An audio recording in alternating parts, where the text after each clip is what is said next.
Come on stage, that sound. Orlando. So, if they ready, that sound. Orlando.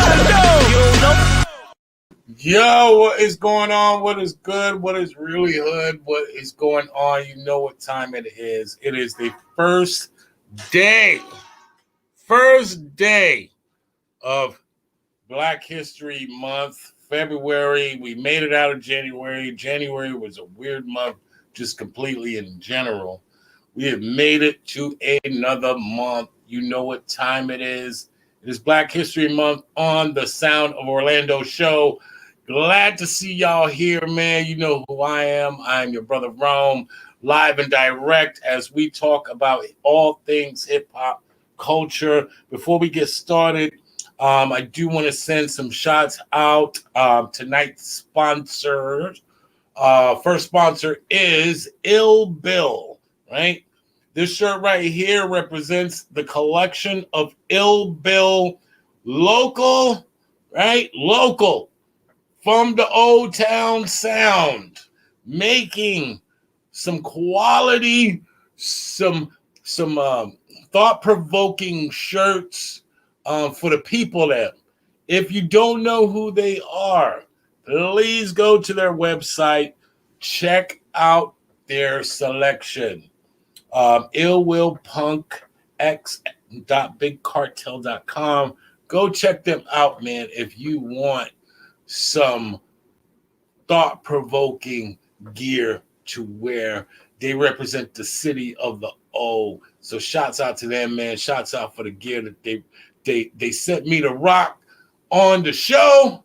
And I'm grateful that, you know, you thought of me on that. And I'm also grateful that we got people like you guys out here in the city representing hard, you know, and talking about the things that need to be talked about when you're rocking some gear. You know, sometimes those gears are the first impression without you saying a word. Let your clothes speak, and that's what they're doing. So shouts out to you, Ill Will, Orlando, Old Town Sound. Let's go. My next sponsor of tonight is my brother. You already know, Jesse Jazz, 5stargraphics.com. And his peripheral voice, need printing? You need printing, bro? Please believe me, if you need any kind of graphic design, artwork, business cards, flyers, you name it, the brother does it. He's got his hands in all kinds of stuff. So shouts out to my brother from another mother, Jesse Jazz.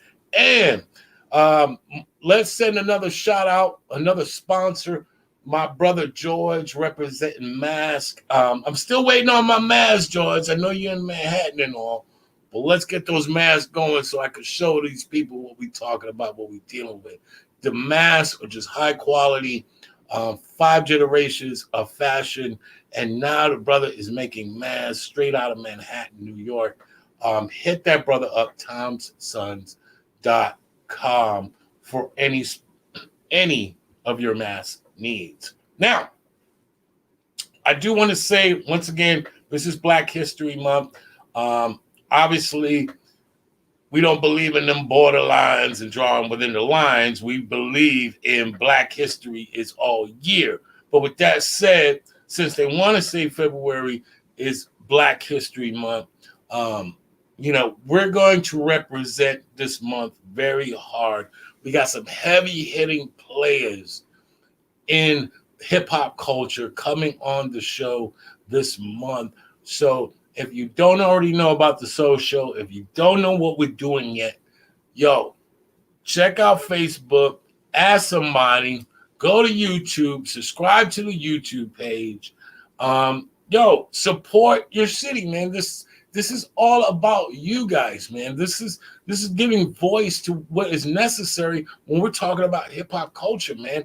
And the fact that, you know, there's not enough representation in a collective way that brings us all together, instead of saying, I'm not fucking with him because I don't know him, or I'm not fucking with him because, you know, that's going to take money away from me. Nah, man, we ain't talking about that stuff here. We're talking about real, live, business here. You know, coming together as a collective, as a unit, as a city, and talking about our culture, our story, our sound. And so, into that, my next guest, first guest of February, first guest of Black History Month. Um, I mean, it just makes the most sense to have a brother that's been in the game for years and has been doing his damn thing for years. Um, he runs one of the most important studios in Orlando. The Who's Who go to record there. They've had their hands in all kinds of production in movies that are well known, that you would never realize that our footprint as a city is all up in.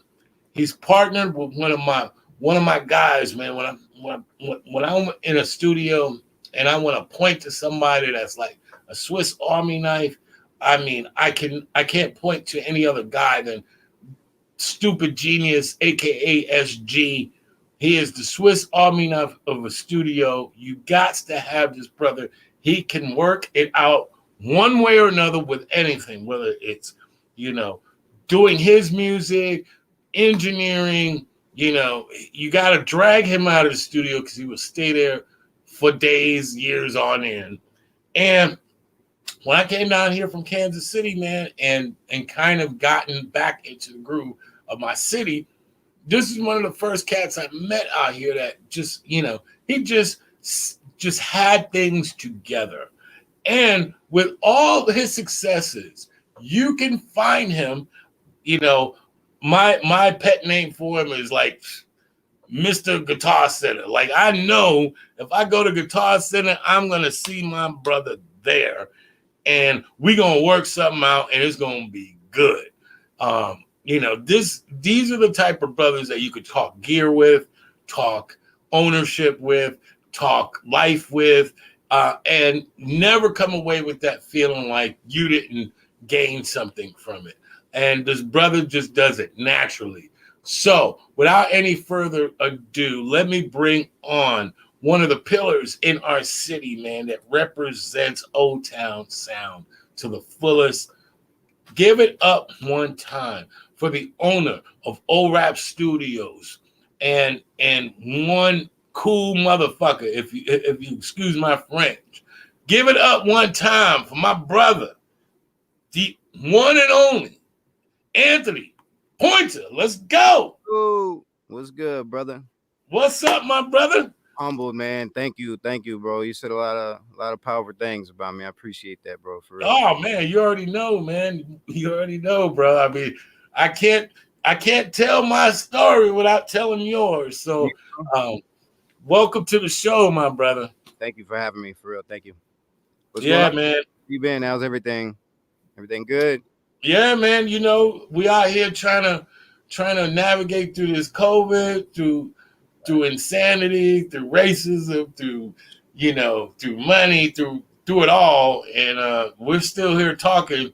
It's been a good day, you know. I can't complain, brother. I'm with you. Great day, you know. Great day. Great day. Shout out to everybody on the check-in early. My Yo. man Big Earl Lugo on the check-in. My man Ricky. Shout out to Larry on the check-in. Larry Poynter, what's up? What's going on? One time for my boy Zach, man. He be grinding. That's a hot spitter right there, boy. That boy got bars. Yes. So let's start by in Jay-Z's proverbial quote, allow me to reintroduce myself. Talk about who you are, how'd you get down here, and what was part of the motivation to even get involved with hip hop from your perspective, and what drew you in as a person. Shout out to DJ KG on the check-in, man. Yes, Little Coach Cheese. Shout out to Little Coach Cheese in the house too, man. Shout out to you, bro. Thank you. Big question, I guess. All right, here we go. I guess Originally, if you don't know, from Louisville, Kentucky, born and Shout raised. out to Louisville. Yeah, one time for the Ville. I was there until I was like 18, about 18, 19 years old. And, Well, how was that growing up there? Because if you say Kentucky, there's a lot of things just fly out of your mouth, oh man, right? When you say Kentucky, you say Rand Paul. yeah, you know. The One thing, let's set this record straight. We country, but Louisville is one of the biggest cities in the U.S. So it ain't all horses and farms. right. You go 30 minutes the wrong way or the other, and you might not want to go. Right. But where I'm from was a city. I mean, I didn't even realize I was country, until I started getting out of the city. From visiting my brother in Michigan, Indiana, Florida, bouncing around. My brother bounced around, moved around a lot. You just, you learn so much outside of your city, and you see how big the world really is. So I guess a lot of my motivation through life has been my big brother a lot. Never been really scared to take that leap of faith. So I just kind of followed that path, and everything's so far worked out for me. You know what I mean? Right. Well, what was the hip hop? Because to get to 18 in Kentucky, you had to kind of harness at least your appreciation or love for hip hop. Oh, of course. In Kentucky or Louisville. Shout out to Louisville because um, my brother who was in my group, K Razor. Shout out to DJ K Razor. He's from Kentucky. Right. He's from Radcliffe, Kentucky. That's not too far. That's not too far. Yeah, and but he represent that Louisville hard, and he used to tell me stories about the hip hop culture out there. And but describe like for yourself or to the people them, what that culture was like, and how different was it really from Orlando or beyond. Cool. Culture wise, it's different. Music wise, it's not so different because like we're right there in the border. It is, I guess you could consider the Midwest, but most of us listen to down south music. I mean, Right. you had like Nelly and a few Midwest rappers that that were big and where I'm from, but that wasn't my genre of music of choice back then, dude. I was straight trap, Jeezy, Gucci. Um, Right. One of my biggest inspirations in music, not necessarily I would say lyrically, but business wise, was Master P. Like I've always looked up to Master P. Shout out, Shout out to No Limit. No limit. Huge inspiration. At that time, P actually grabbed a lot of people from within around the city and gave a lot of artists a lot of opportunity. I mean, there was a lot of other big name artists at the time as well that were, I guess you could say reaching out their hand. But P is one of the ones that stuck out to me the most, and just all the whole Cash Money movement. Right.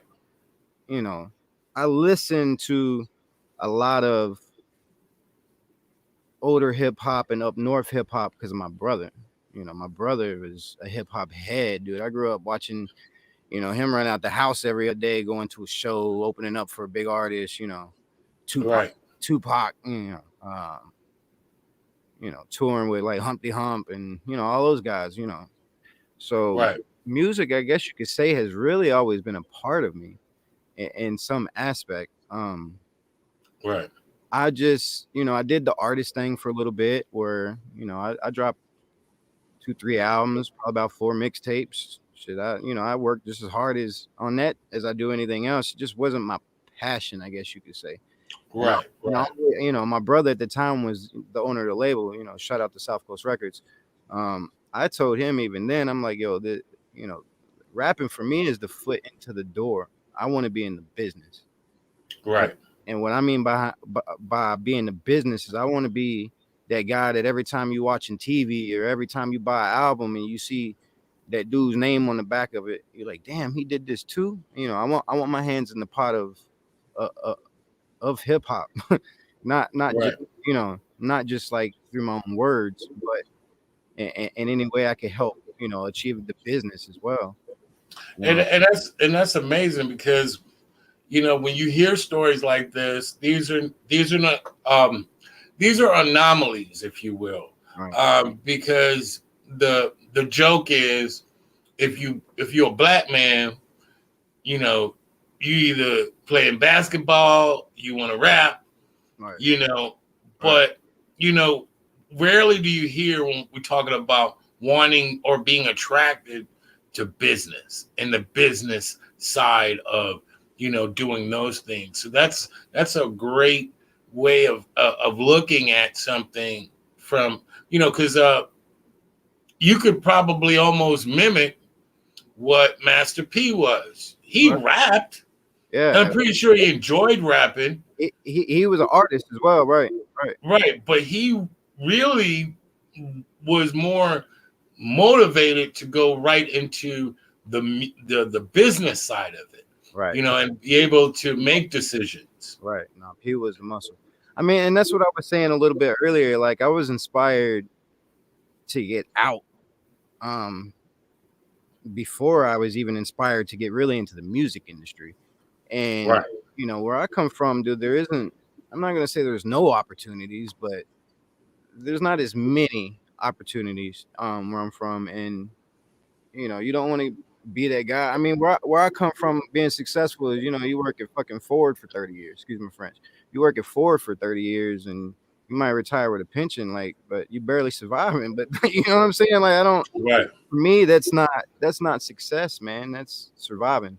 Um, right, right, I realized that at a young age that I think different than a lot of people. Um, and being young and dumb, and I wouldn't say dumb, just being young and just cockstrong. A lot of people, I come off as cocky too a lot of time, or especially when I was growing up.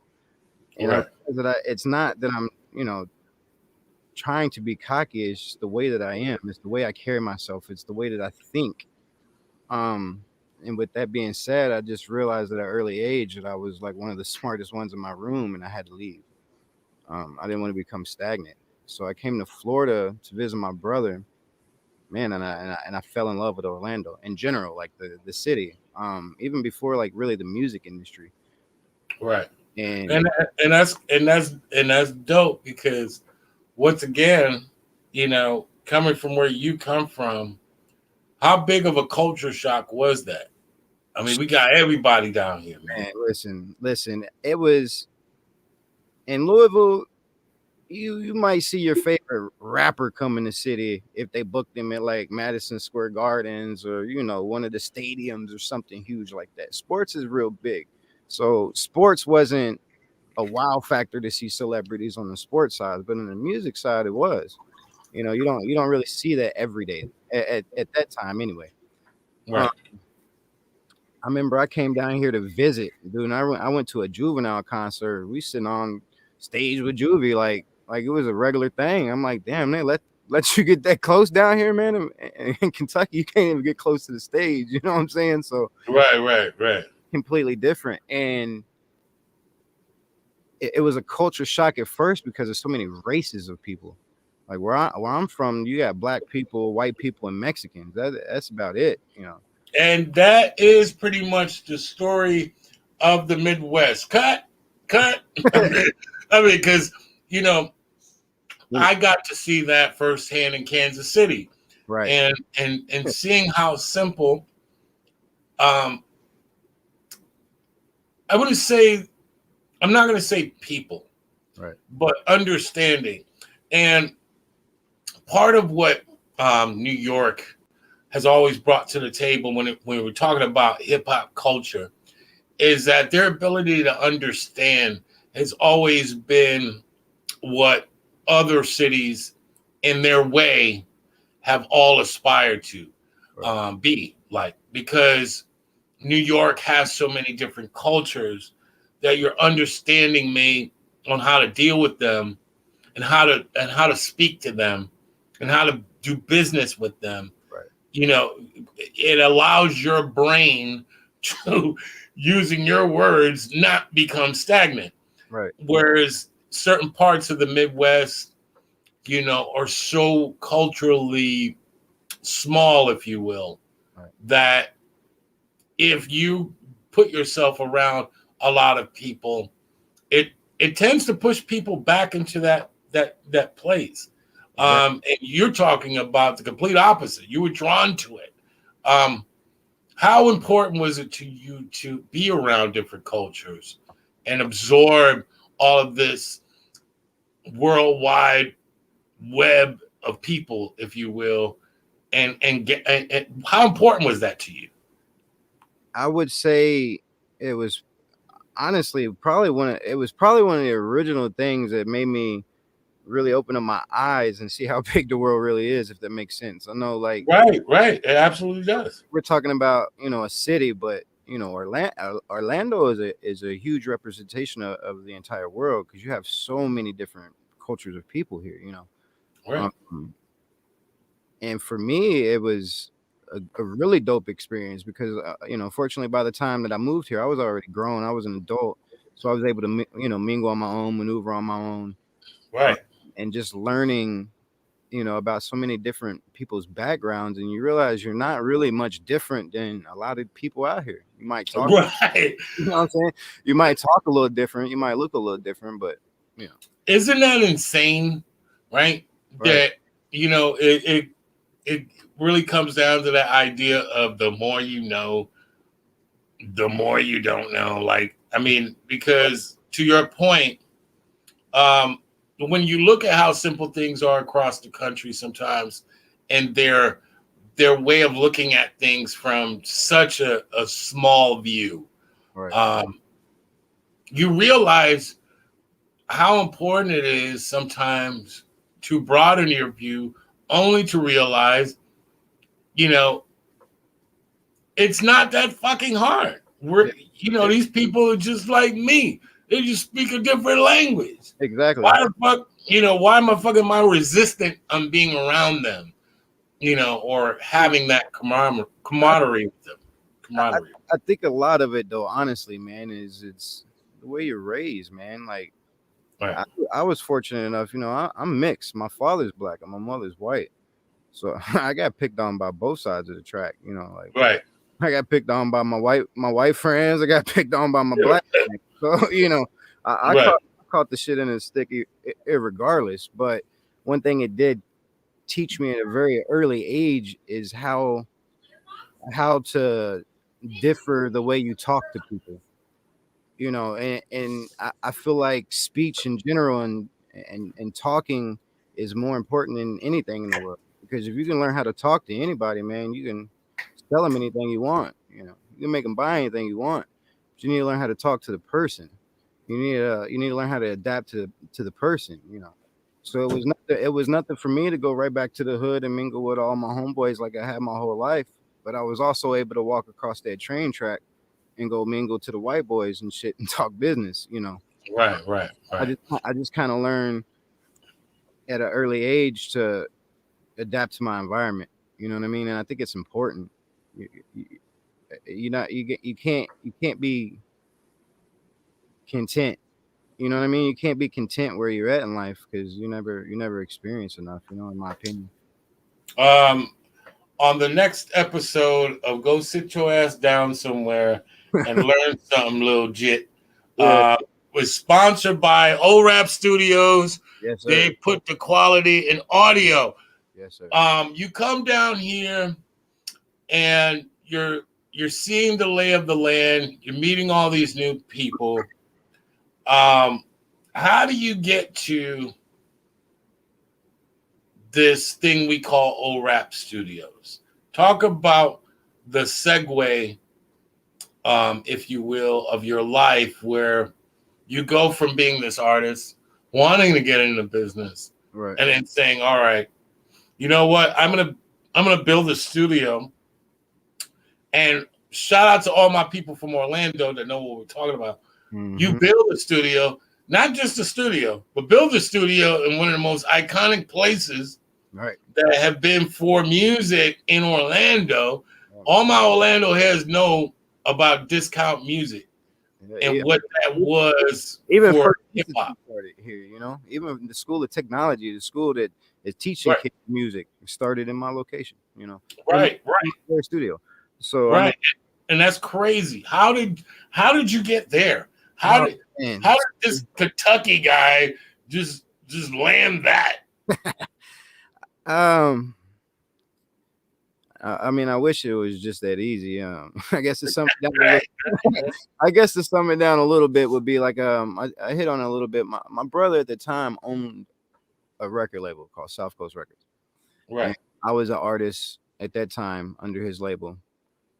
We're jumping from studios to studios, producers to producers. My brother happened to stumble across this guy named Matt Nawada, aka Stupid Genius.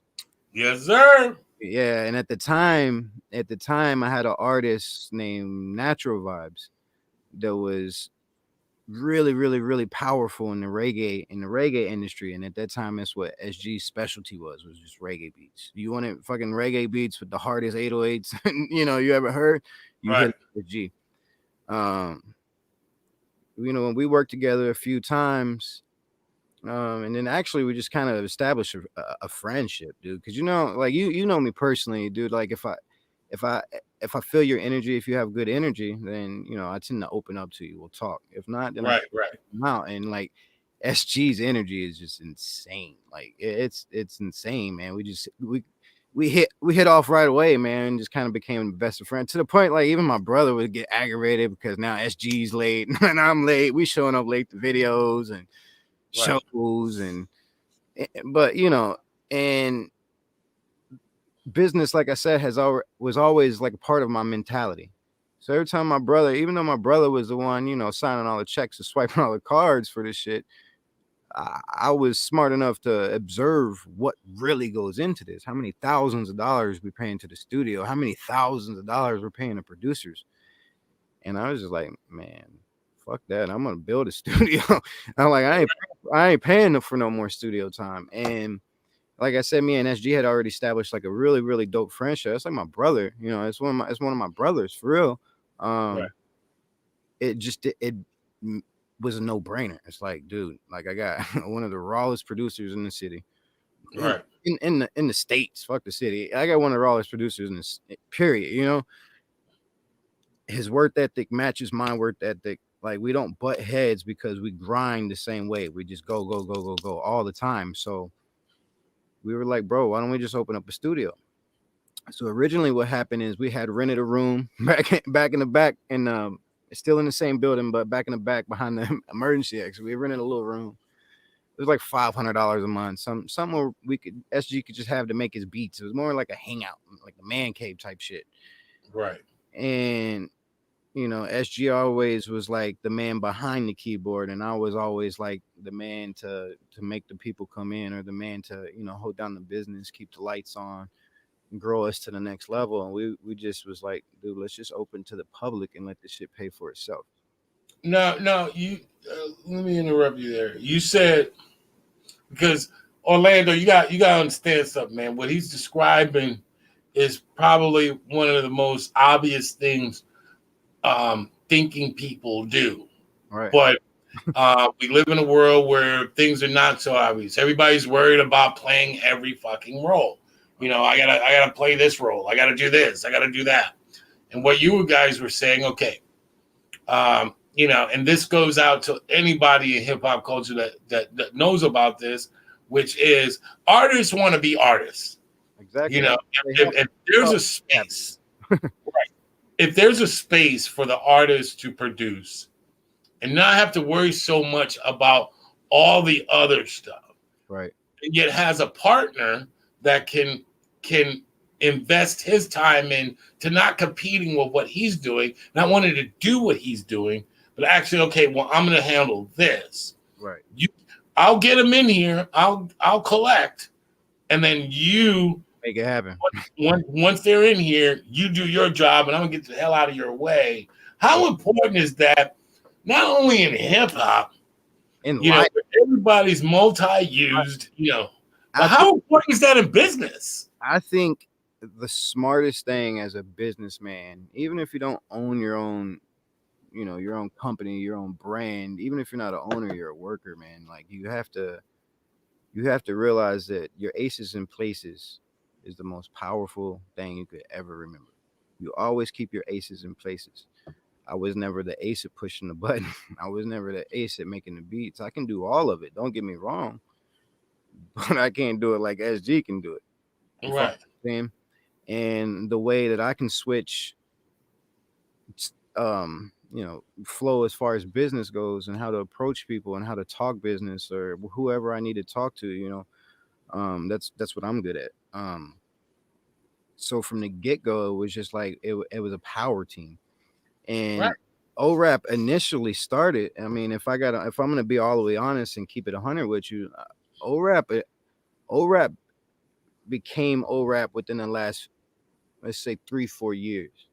Yeah. O.R.A.P originally, I locked in an LLC because I was thinking what was a good way to market my studio. Orlando Recording and Production are 4 keywords in Google. So that was the way that I was thinking then.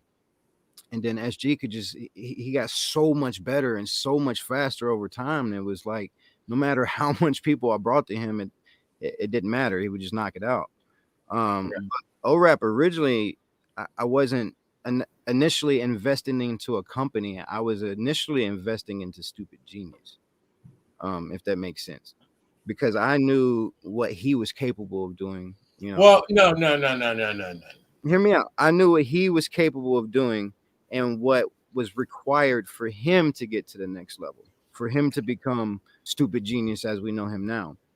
And we had the perfect opportunity to accomplish that together. Though he powered SG, I powered and one, and together, man, like we just established more of an entity, if you will. Well, I know my agreement with you is going to sound aggressively like a non-agreement, but I say this jokingly because I'm like, no. You're not just gonna gloss over that, bro. Now, that's an important. This is Black History Month too, so we're talking about the idea of what it is to bring people of color together and look at themselves as partners. And what you just described as the idea of partnership, you said, and I quote, I invested in him. Right. Well, he invested in me. He invested in you. That's what I'm saying. So, but initially it wasn't like, hey, let's open up a business and just make tons of money off of it. Nah, man. It was yo, SG, I'm going to get you all the equipment that you need, all the resources, whatever, you make it happen. Right. And and with that being said, he trusted me enough to establish his business around just being able to work, if that makes sense. Right. And how important is that? And like I said, hip hop culture tends to struggle the most with it. But how important is that just in business in general, where you get 2 people, sometimes it's 5, sometimes it's 20, where people have no problems playing their roles. Right. We praise and celebrate people like Michael Jordan for being great, but and sometimes we Michael Jordan handcuffed Scottie Pippen. Scottie Pippen could have been this, you know what I'm saying? He's so dope. But Scottie Pippen accepted his role. Mm-hmm. And he invested in the Michael Jordan. He said, yo, I see what you're doing, bro. And all I gotta do is this. I'm gonna do it to my best ability. And that's what you're doing right now with this studio. Right. You're saying you partnered with first and foremost a friend. Right. That was the most important part too. Right. It wasn't, hey man, I found this dude named SG. Let's go. No. Right. You found a friend. SG was like my brother. One of the hardest things to do. Right. Because we trust strangers. Exactly. We trust strangers easier than we do our friends in a lot of more glorious roles. Like we trust our friend to go rob a bank.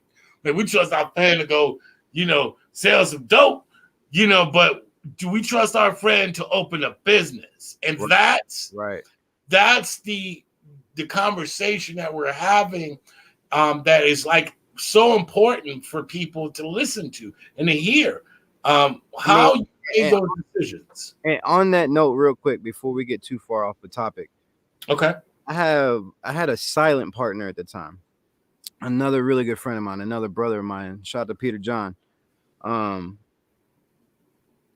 saw what the traction and the momentum that SG and myself were establishing, after the first couple years of just running the studio out of that one little room, to where he basically he had stepped to me as a friend, obviously as a business proposition, but more as a friend, because he knew that he was investing more into me and giving me a bigger opportunity. So he gave me a pretty nice lump sum of change.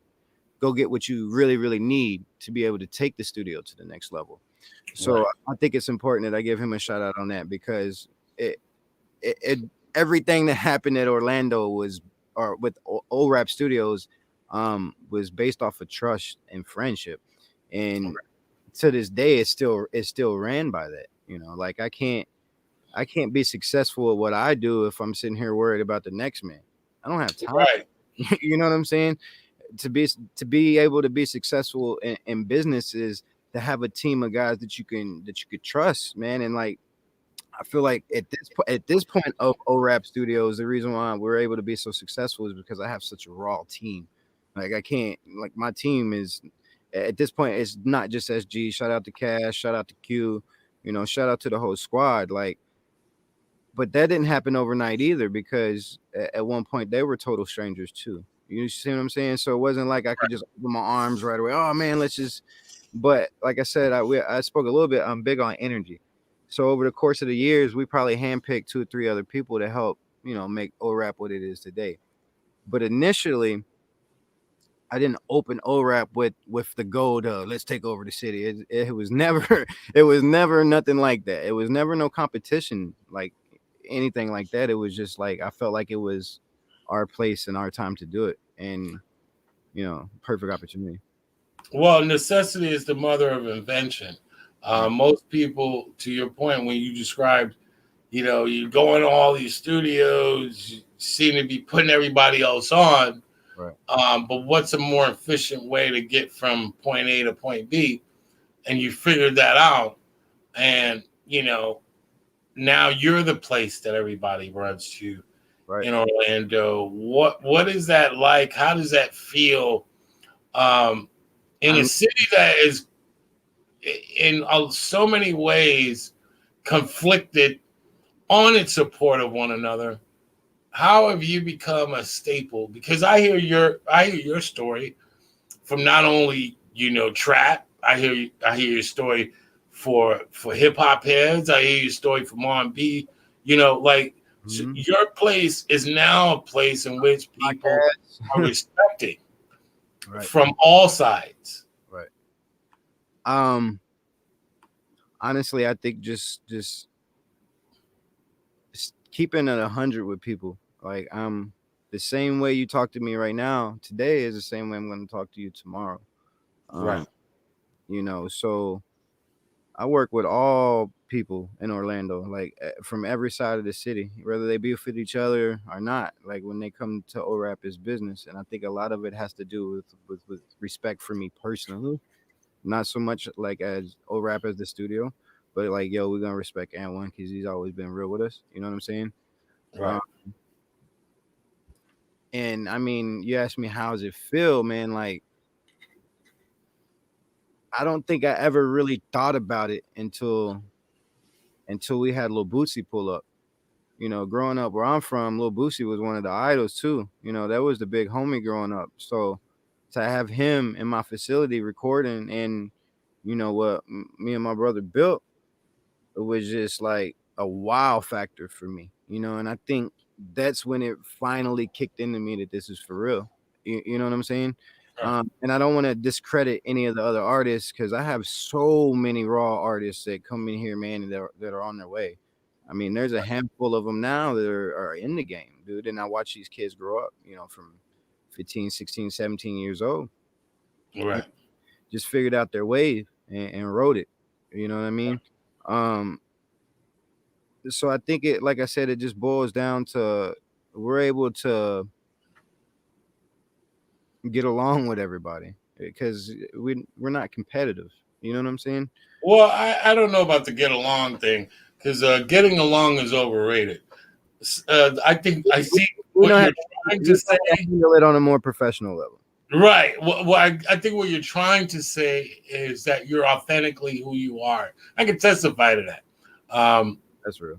From day one, when I met you, know, I was like, man, this dude, all right. Like, because you could tell when people are trying to necessarily be something. I'm one of those people in which, I'm there, but sometimes I'm not there. I'm an observer. I'm just watching. I'm a people watcher. I enjoy playing the background, believe it or not. Right. But I'm an acquired taste. I don't get along with everyone, not because of my particular reactions or actions towards people, Right. but I know certain ingredients mix with certain things better than others. Right. Salt don't go in everything. Sugar don't go in everything. So, And I'm okay with that. And that's the vibe that I got from not only you, but the operation in which you had. You're right. welcoming. You're welcoming, not welcoming at an expense of you. You're welcoming at more of an advantage. If you can handle me, if you can deal with me, and I'm a part of this, then this all works, right? Well, Like that's what's dope. right. People, I think it boils down to just not having the time. right, right, time. Like, right. but no, you kind of hit. I either rock with you or I don't. But at the same time, like I don't rock with this part. I don't. No, right. It's not even like a reporter thing. Like you don't need to report it. It's just God puts people in your life for a reason, and whether they're good or bad for you, the bottom line, it's for a reason. And you're one of those people that, like I said, part what a studio is similar to kind of like a mechanic shop. It's there to solve problems. Right. You bring your problems of not being able to record, not being able to get the song completely done, not being able to get these ideas out, and you're there to solve this problem. Correct. And the more problems you solve, the more people can look past you. They might not even see you there. And that's cool too, because your place establishes something, I think, that's more endearing to the city, which is we're a musical city, and anytime that you can kind of float above all of the inertia, I think is completely dope for the city, and says a lot about what you guys are building over there to garner that attention. Yeah, it so happens to be you. It so happens to, I love what you guys do. It so happens to be, we're all brothers and sisters, but the flowers in what you're doing, the idea of what you guys are accomplishing in such a short time, whereas others are still, may not even have gotten there. No, I agree. I mean, I think about that too, man, and I ask myself, like what can I say that I do differently than everybody else? And consistency. Yeah, you just got to be consistent with what you do. Right. You can have every studio in the world, give them all the same equipment. They don't got the same dude behind the scene. It just ain't gonna come out of it. And SG is a creative genius. That's why I call him a genius. Like I've worked with Genius now for 10 years, man, and I don't think that I've ever seen him come across something he can't figure out or can't make Right. or can't fix or can't help you, come up with a better solution. Not even Right. Shout out to Stupid Genius. He's one of the he's one of the best producers in the city of Orlando who, like I said, we talk about him, but a lot of people don't know some of the powerful stuff that he's behind and what he's done. I mean, every TV show you watch, like I mean, from the Kardashians to National Geographic to CMT, watch TV. He's got music on it. Just read the credits. He's powerful. I mean, in some of his bigger movies was like Contraband with Jay Fresco. Shout out to Jay Fresco. That was #1 movie in America for a while. His work ethic is just not, you can't really match it. You know what I'm saying? Right. And I've never seen, he doesn't get stagnant. Like if he gets to a point where he starts to feel comfortable, he'll completely change. He just completely change. Like you'll see him come in one day and he might be doing some bachata. You're like, what are you doing, bro? Like he's like, I just want to master it. I want to be good at it. So Right. And I think it's still important too, even like when you establish a good relationship or a friendship or a trust with your business partner, you got to hold each other accountable. I mean, as you're as good as best of friends as we are, we're the first persons to call each other out on bullshit, Right. And I think that for me, I know that's very important for me because every now and then I need a little fire under my ass, believe it or not. But Right. It's important to help you stay focused, because when you sit down and you woof at each other, or you call each other out, you remember your goal, and you remember the reason why you're doing it. You know what I'm saying? So it's one of those things where if you're going to make it and you're going to do it with a team, your team has to become your family. It's not just your work team. I mean, we've all worked a job that we just absolutely love the people, but where it feels more like a family. That's how I'm at a Guitar Center right now, man. Those are my family, They're not necessarily my work associates, but Right. it's important that you challenge each other. You got to continue to challenge each other and motivate each other. He just go sit your ass down somewhere and be seen and not heard moment has been brought to you by my man M1. Yes, sir. Owner of O.R.A.P Studios. Like that idea is amazing because half owner for the record. SG, me and yeah, yes. 50, can't You good, brother? I get it. I mean, it happens all the time because I end up handling a lot of the business. I just don't like to discredit my brother. You know what I'm saying? Like Right. as much as you may see my face behind the business of it, it was off of his back. You know what I mean? So I make sure I always, just give him his credit with it too. Well, I know in other speak, when they describe shareholders, they're referred to as owners of the company. Right. We just got to get in the habit of not feeling like one person is all, and being able to feel like we're all owners of our own destiny. Talk about some of the challenges that you faced as an owner of a successful business, studio for that matter, and what probably is one of the craziest things you had to deal with in owning a studio. I guess the hardest thing, and one thing that I obviously I learned from a failed mistake is letting too many hands control the wheel if you have.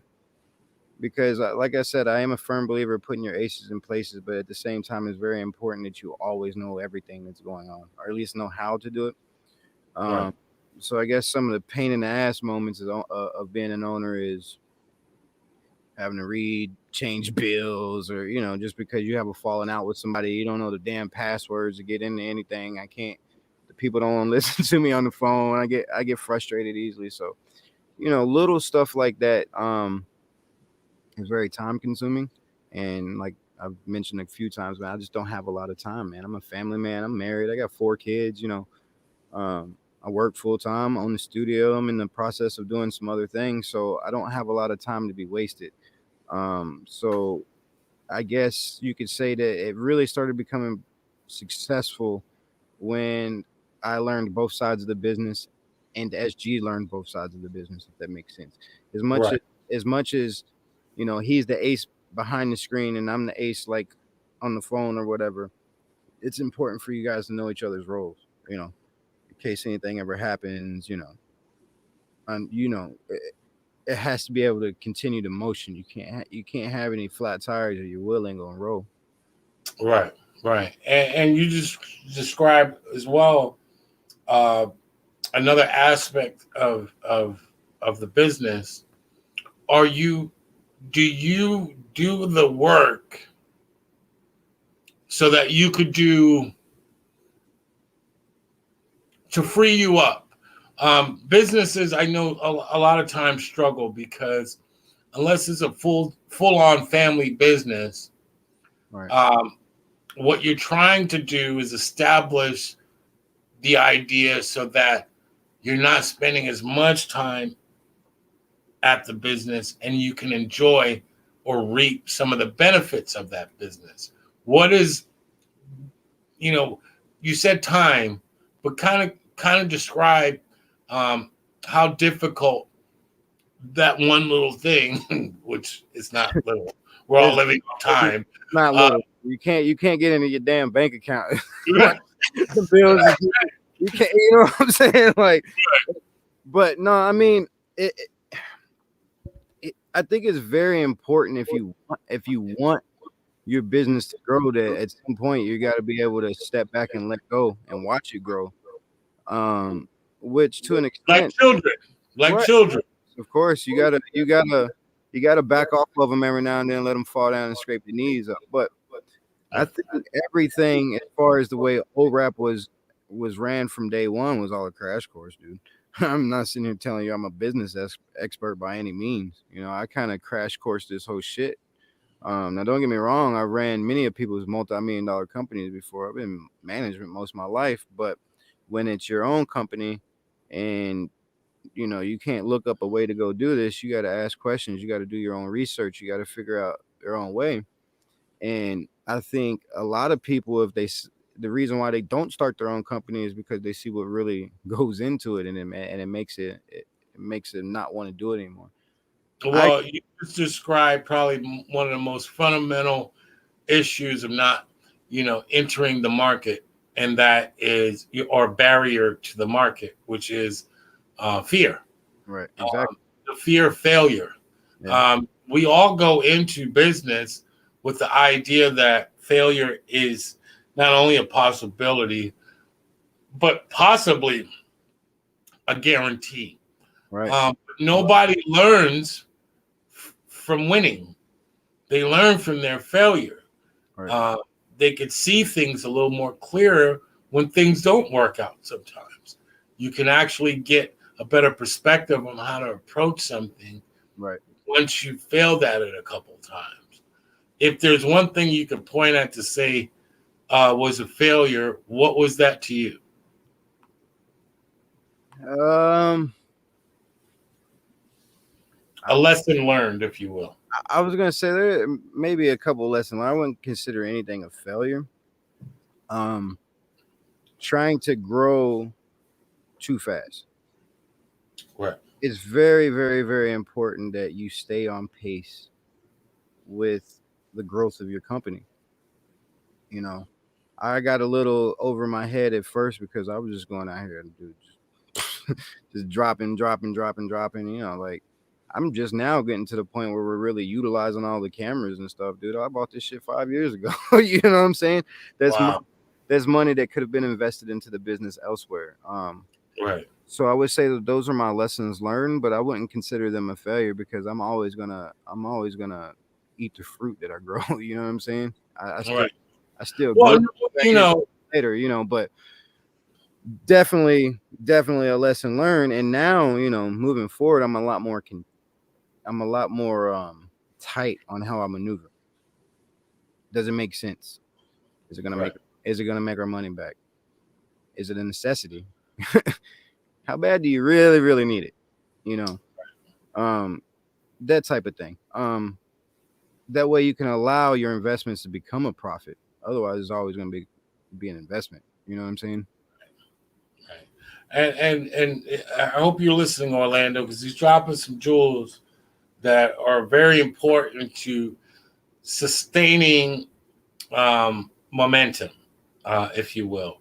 Um, Part of what I admire about entrepreneurship, just as an entrepreneur myself, is the idea, the concept of being fearless and the willingness to take on risk. Um, you know, it's not easy for people to take risk. It's not easy for people to justify being fearless when there's so many things in this world to be scared of. What if it doesn't work out? What if I lose everything? What Exactly. if, I get somebody goes rogue in the operation? You think of all of these things and you literally talk yourself the way, you talk yourself out of heaven. Out of it, right? Exactly. Like you literally, you didn't even go anywhere, but you did everything to talk yourself out, not even getting into the car. And a lot of people do that, and I don't blame them because if if if hell was so hard to get to, it wouldn't be comfortable. Right. Like it's comfortable. It's a hell is a comfort. It's Exactly. it's made to allow you to draw this false sense of security.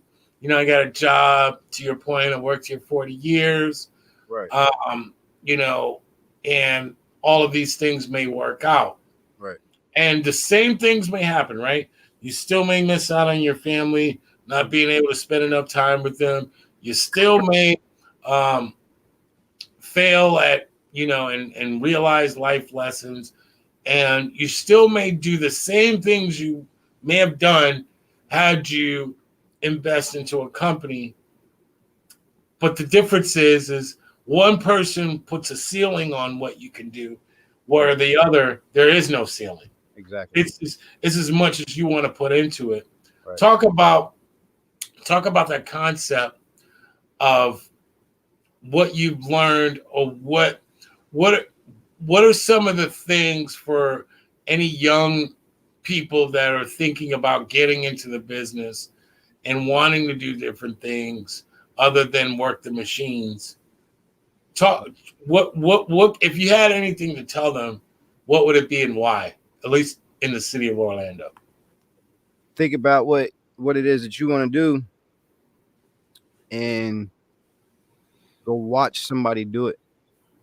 Um, when SG and I first started the studio, like officially, where we opened up to the company and everything, we actually did a trip over to First Institute, the School of Technology. Yeah. And you know how I am, man. I'm just kind of a bull. I have an idea and I just kind of go with it. That's why I don't never talk myself out of anything, just because I don't give myself the chance to second guess it. But we walked in, and you kind of walk in expecting to get shut down, especially when you're just walking in on a whim. Like, we just was up here one day, it's like, let's go to the school. Man, I walked in and I met with Alfonso, which was at the time, I believe, the leader of financial department or something like that, financial manager or something at the school, which is best friends with John LaRosa, which is actually the owner of the school that started his school in my studio. Obviously, before it was my studio, but um, he was like, "All right, man, cool. Wait right here." And he came back out and told us to come in, come take a tour. Da, da, da, da. We went and took a tour to school, as you would as a student, to see if there's something you really, really want to get into, to see the type of people that you got to surround yourself around to be successful, to see what really goes in behind it, other than just making a beat, or selling a beat on a beat page, man, because there's so much more that goes into it. Like, that's only like a piece of it, to be honest with you. I feel like the hard part of being successful is just knowing the business, or at least learning how to make profit. You don't necessarily have to be the best businessman, but at least be able to maximize your profit on anything that you're doing. but it's very important that you take that leap of faith. You know, Right. And yeah, and you said something. You touched on something. Shout out to Jesse Jazz, my brother from another mother. They say the hardest thing to do um, in starting a business is making the choice to move forward and starting the business. right, Right, because comfort is the hells in which we all say we want. Like right, we want the comfort of security and not feeling like, somebody's going to die, or we want the security of, maybe having that same check come in regardless to what. And we want the security of, knowing that we built this. right, So it's all going to work out because I built it. right. But that's not business. No, That not and the return in which you're describing, which is another word for profit, the return is not always U.S. currency. It's a right, currency. right,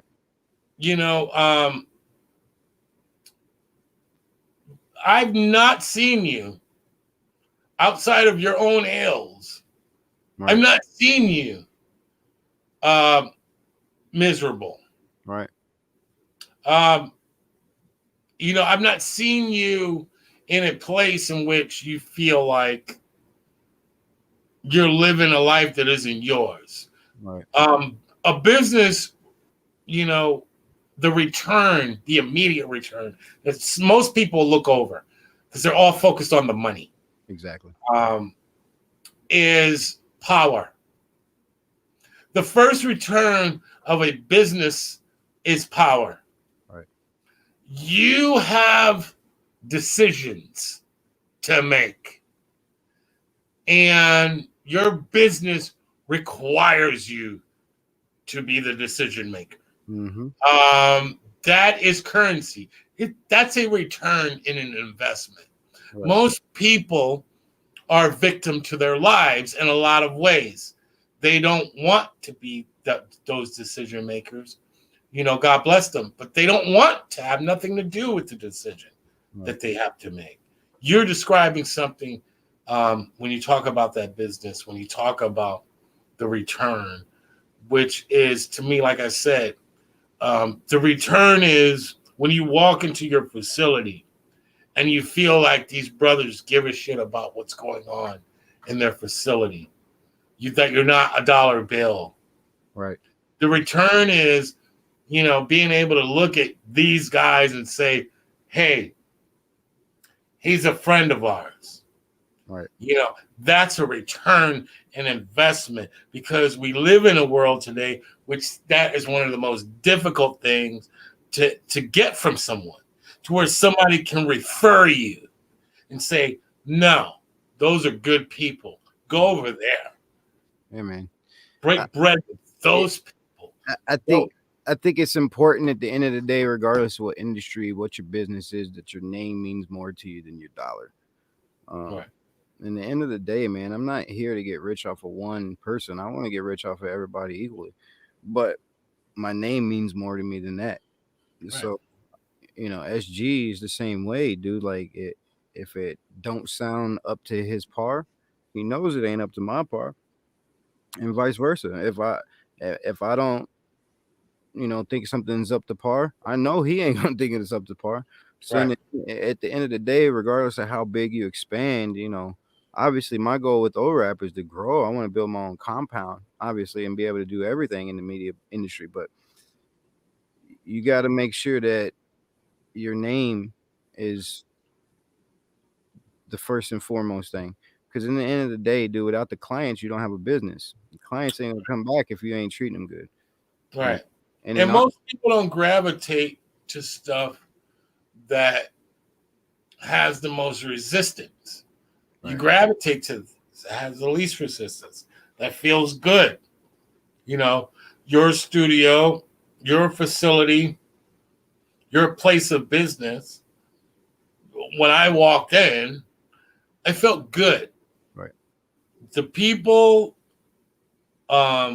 The atmosphere, yeah, it's not the biggest studio. It's not a. No, It's we, not this warehouse of. no, man, But that it doesn't need to be. no, It's close knit because the business and the people there are close knit. It gives you the sense of you're not just there to give your money away. You're building bridges. You're building a family, right, and I think that's really important when you're doing something that's so personal. Anyway, when definitely, you're doing music, that is a personal thing. When you're doing a show, it's a personal thing. Like it's personal. It's not just business. And if a person doesn't feel comfortable to come into your facility, it'll never work. And you guys are doing a great job of giving that to the city that I love, um, in a neutral place that is not too far into to money making hills, but not too far from, you know, the hood and Motown and Richmond Heights. Like you're I, giving I'm a centrally located. You know what I mean? Like with, with right, with that in mind, man. Like if your product is good, the people are gonna come. It doesn't matter where I locate.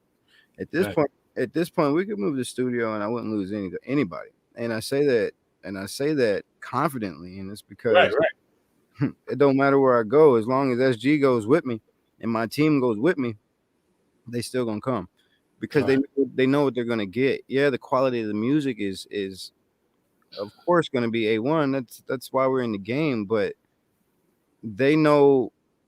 All right, your 2 hours is up. That's it. No, man, that ain't how it rocks, bro. Like my name means more than this. So if I have to put a little bit more of my time into this to make this better, then that's what it's gonna take. Because in the end of the day, you got to return. right, You know. right, right. So Talk about some of the things that you guys have planned for 2021, and what do you feel about um, the future of hip hop here in Orlando as a whole?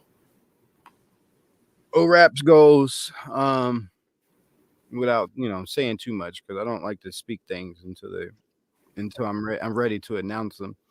Um, Right, but obviously we're getting to the point.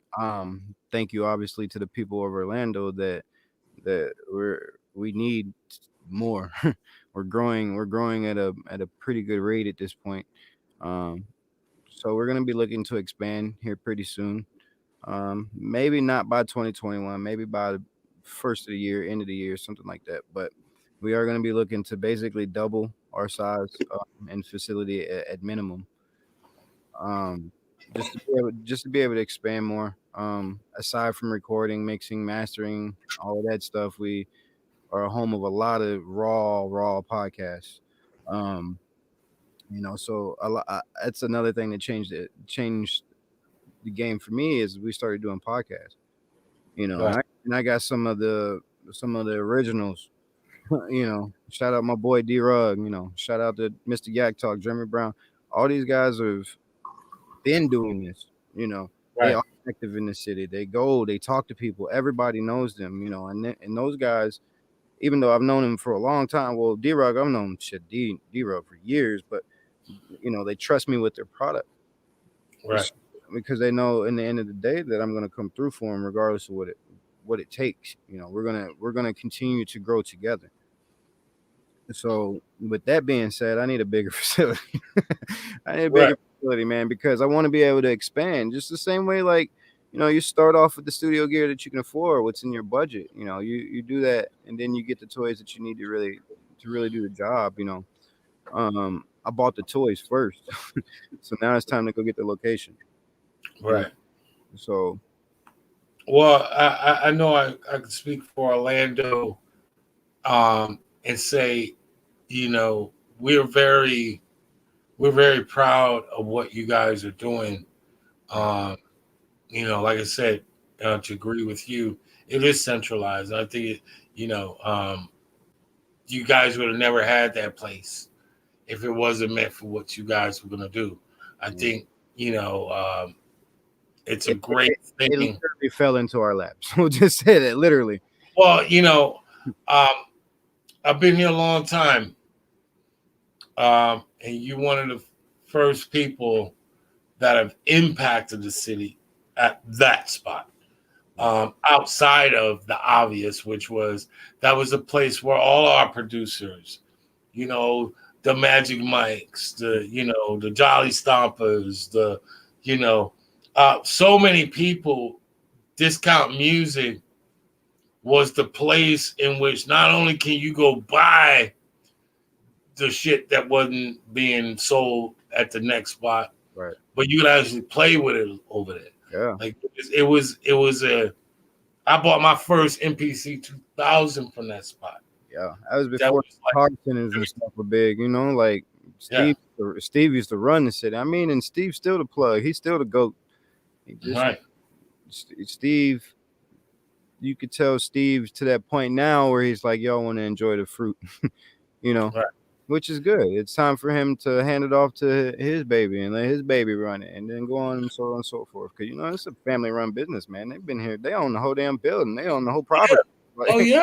That's who I pay my rent to. Shit. So, and like I said, for hip hop in Orlando, for music in Orlando, right. That you talked about consistency earlier. They were probably one of the most consistent people.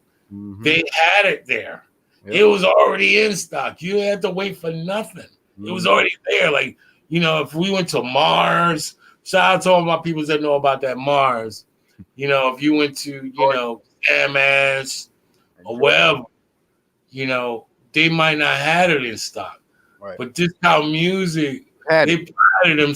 They had the ASR 10, they had the SB 1200, they had all these abstract machines. They had the MPC 60. Right.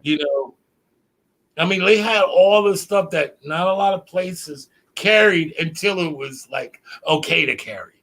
Right. They took this. And they seeing other people buying the shit. Then they're like, oh, let's go. Right. But that was the spot, man. And to know like, that you're in one of those places, and you're doing your thing there. I say that for the city, that's important. That's dope. That's an amazing cosign to what you guys are doing for people that have been here their whole lives. That's one of our iconic places for hip hop culture in Orlando. So kudos. And the goal is to keep that going. Yeah. You on Facebook a lot. You can't watch any artists from Orlando that you don't see my studio in the background. Right. That's right. Outside of the studio, it's the brand, man, and even long after O.R.A.P's gone, people are gonna remember that brand. That was my goal. That's how. Right. That's what I wanted to make my stamp. Well, we at the Sound of Orlando show, man. Like I said, bro, and I told you that shit from day one. You are the Sound of Orlando. This dude from Kentucky. Did nobody thought he'd come to Orlando? I mean, right. You want to be in this part of the sound of Orlando, and I think that's amazing. I think that's so important. It needs to be said enough, and like I said, you guys need to continue doing your thing, right. And being an example of what it is to bring the city together. I think you guys have been doing that, and I think keep doing that, bro. Keep that business model going, because Lord knows we need it. Yes, sir. I mean, at this point, it's all I know. I mean, right. It just we're gonna push until we just don't want to push no more. I heard that, my brother. I do want to ask you something, funny, so that it's not so deep as we leave, just to kind of gain insight on what Ant One thinks about when he's talking about hip hop culture. So we're gonna go to top 5 dead or alive. And the only reason I really want to have insight because not everybody works or does business in a music store. Right. And you have insight on a lot of stuff. So I'm going to do something special tonight. Okay. And I'm going to ask you top 5 dead or alive plugins because you've had the best of both worlds. You've dealt with UA, you've dealt with waves. This is something that people don't necessarily get. So top 5 dead or alive plugins, go. Auto-tune. Number 1 on the goddamn list. If you don't have auto-tune, shut the door. They don't want to record you, bro. Shout out to Antares. Shut the door. Yes. I use a lot of isotope, to be honest with you, man. Isotope has come a long way. They're still CPU intensive, but if you can grasp that isotope, it'll save you a lot of time. Oh, man. I mean, even if it's like a lot of people don't know how to properly master, man, that's a dope plugin. Like you can use one of their mastering suites and fatten up your track on your own, you know. And these days it's not like it was like when I was growing up. All the music was the same volume. All the music sounded, you know, the same quality on the radio, man. Like there's no rules. There's no rules to it no more, man. If it sounds good, sell that shit. You know what I'm saying? Right. But shout out to Isotope because you know that tonal control, that shit is a game changer, dude. Tonal control allows you to find multiple pockets. Yep. I just gave a cheat code away, so anybody listening cheat code that has plugins, tonal balance, isotope. I'm telling you, man, that will change your entire life. It just offers a different look, regardless to your room, your speaker placement. You can visually kind of get in and do what you need to do and get the hell out. Right. No time taken. So shout out to Isotope. Yep. Let's see what else I'm rocking with. Number 3. You being a DJ, you got to know about this one. I think, matter of fact, I think I told you about this one at work one day, or one day. Serato sampler. Oh, bro, that changed my life, bro. Well, look here. If you make samples, Serato sampler. Go get it. If you ain't nobody got time for that. If you ain't got no time for that, you know what I'm saying? Serato sample will begin to relieve you of any unnecessary time you got to deal with. You can get in, get out, and go hang out with your family. You can get in, get out, go do some grocery shopping. You can get in, get out, and have a life. Serato sample is probably one of those top game changers of the 2020s. Right. Number 4. That's number 4. Let's see what else. So we said Serato. Oh, Serato. Yeah, we use Slate got some fire plugins out right now. Shout out to Slate, dude. Slate Digital got some fire. They came a long way. Oh man, a long way. I mean, a long way, bro. Ultimately, I'll be honest with you. The majority of the plugins that I use these days are real-time plugins. I'm mainly a UAD guy. Obviously, shout out to UAD. Even like in Terry's, like I get it in the UAD version. That way, it's right. You know, what is that? What has that been for UAD to really corner the market? Like because they did almost. The only person I could kind of reference them to is what Pro Tools or what Abbott did back in the days. Right. You know, by having those Digio racks, you know, you offsetted that processing power to that. That's that one processing. Right. They single-handedly changed the game with that, man. Like, if you think about it, people want to tweak their plugins regardless of how they tweak it, right? But with the Apollos, man, with the built-in processing, you don't have to have that big industry studio computer no more to get a fat mix. No. You know, so they kind of quartered that market and made it. Honestly, it normally hurts more professional studios because you're able to do it. But you know, a lot of people, like you said, don't want to do the work, and the artist should just be the artist anyway.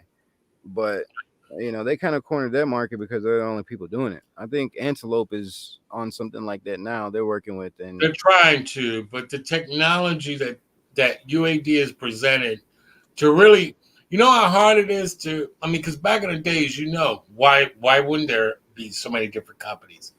Waves was like the first people to monopolize on certain gear, you know, and then we start seeing Lexicon, we start seeing Isotope, we start seeing, you know, the others step in.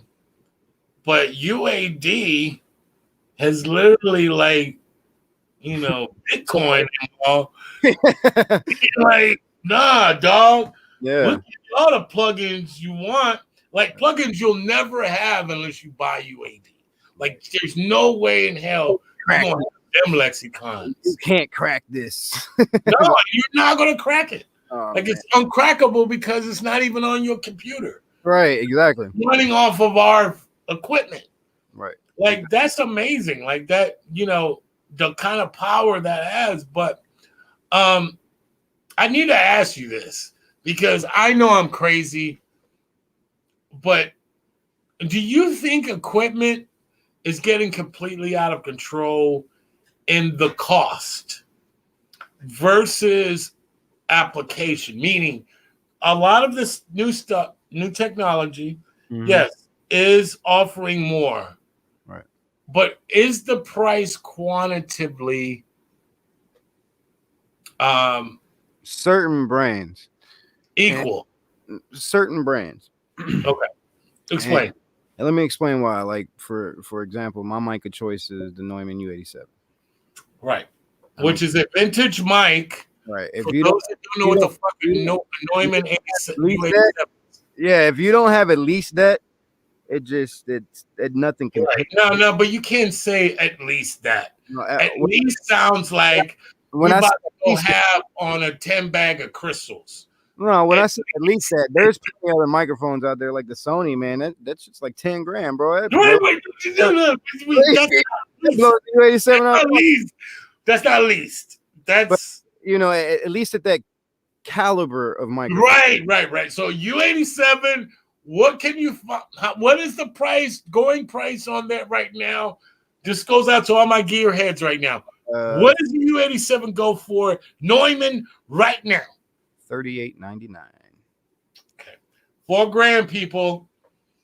Might be 45, depending on where you're buying it from. Man, to his point, come see me. We'll get you right. No, but and when I say certain brands, now Neumann is one of those brands that it's hard to compare unless you're at that same caliber. Now you do have other brands like Warm Audio is starting to. They're coming up. As far as preamps. Right. Now their Warm Audio 87 mic, one of the cleaner ones in that $500-$600 range by sure, but it's not a U87. However, some of their okay, give a cheat code away. What do you pair that U87 with? Because you don't just buy the U87 and that's it. What else you got to pair with it? Avalon 730. Okay. This is cheat codes, people. All my gearheads out here, you know what I'm talking about. Now, Avalon have to have. How much does that cost? I think when I bought it was like $29. I think that one actually dropped a little bit though, but normally you're gonna pay too. It dropped a little bit, but I think I paid like $2,900 for it when I first. So you're gonna pay two. So before you can even open the doors, you gotta have that. Now, Exactly. I mean, you said Slate earlier. What is Slate bringing to the table? the dope thing about Slate is if you're working on a budget, you don't have the big studio budget to just go out and buy these plugins $200 and $300 a piece, man. You can buy, I think like $15 a month or $20 a month. You pay a membership to them and have all of their plugins. So That virtual mic. Talk about that virtual mic, dog. the VMS, that's a game changer, man. I mean, that's one of those mics. I think it costs like $1,000. It's like $9.99, but you can emulate a lot of different other microphones. And that as long as you're running it with its interface, man, you'd be surprised you can actually get it pretty damn close, man.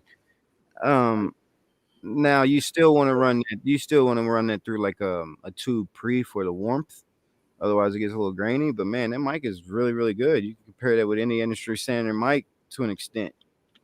For hip hop stuff like that, you can use it all day long. Now your singers and stuff, they still need at least like a U87, but super dope mic.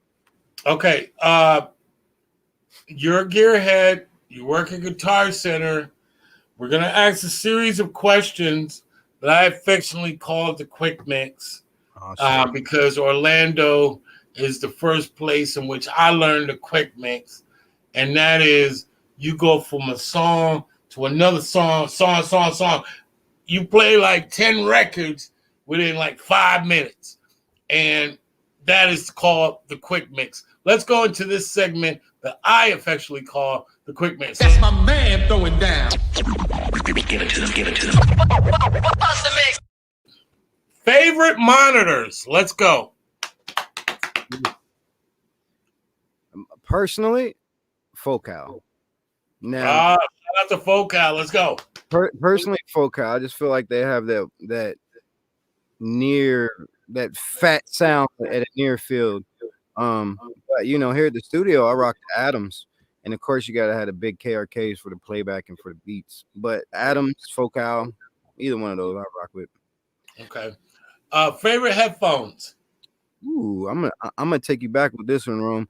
My personal favorite is Sony HD 280s. Oh, you already know, man. Shout out to everything Sony, because from day one, and I'm still rocking them today.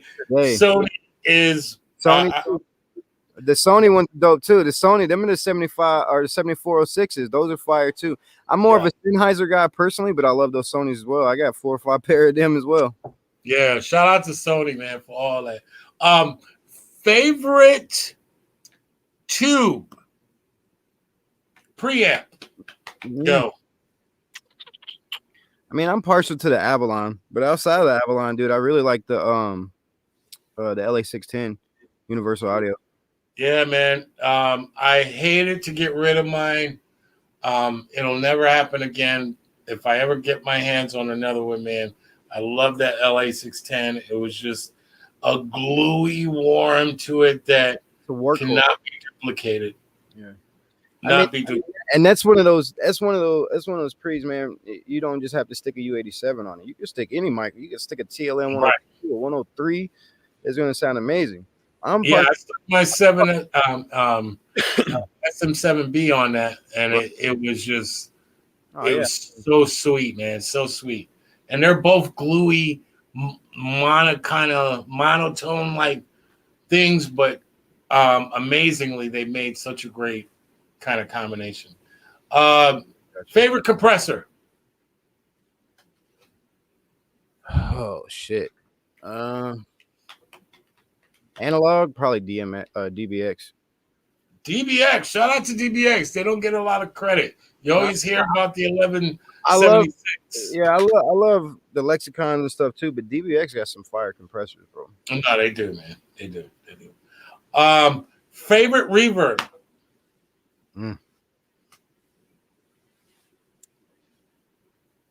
Fuck. I don't think I got a favorite on that one, man. We've been using the UA one lately. Not UA, is it Manly? Manly? Yeah, the Manly. Shout out to Manly, man. Yeah, that one's fire too. All Manly products are fire, by the way. Yeah, if you got an Apollo, get all of the fucking Manly product. Yeah, it's hard to say that Manly is disappointed on anything. All right. Favorite delay?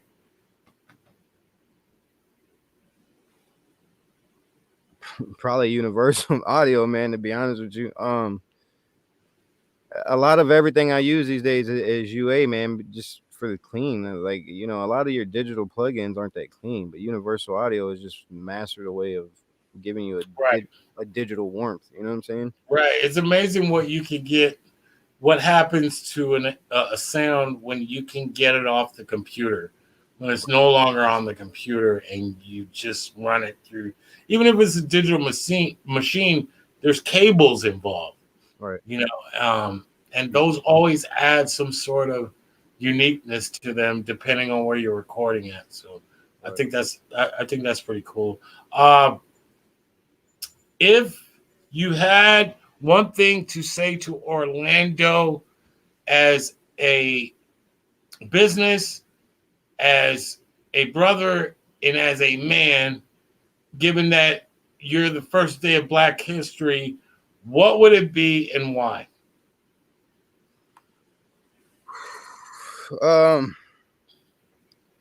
Whatever it is that you're wanting to do, whether it's my artists out there, whether it's my video guys, whoever you are, man, just take that leap of faith and believe in yourself. If you need to take 2020 and really look at the year as a whole, man. If it didn't teach you something, it should teach you that you need more than one income. And why not get paid to do what you love? Look at all these TikTok videos, all these stars are born overnight. Half the homeboys that I know will go viral right now, but they too damn shy to stand in front of a camera and dance for TikTok. So if you're really serious about what it is that you want to do, man, believe in yourself and do it. That's it. Just do it. Take the leap of faith. If you don't know, questions. Don't be scared to ask questions. My father always told me the only dumb question is a question that was never asked. Right. That's a dumb one, Closed mouth don't get fed, man. There is a courage in being a fool. Right. A fool will open up his mouth. Sometimes a lot of people think that fools are the worst thing on the planet, but there's a lot of people, being scared ain't no better, man. If you can't ask someone, and you're bringing up a broader point, which is mentorship, which is asking your brother, which is not being, covetous of your brother, which is, actually caring and looking at your brother as not as a paycheck, but as an inspiration. Right. If you motivating. Important, man. Especially right now, man. I don't think a lot of people realize that Orlando as a city, man, is a music hotspot right now. Yes, brother. Yes.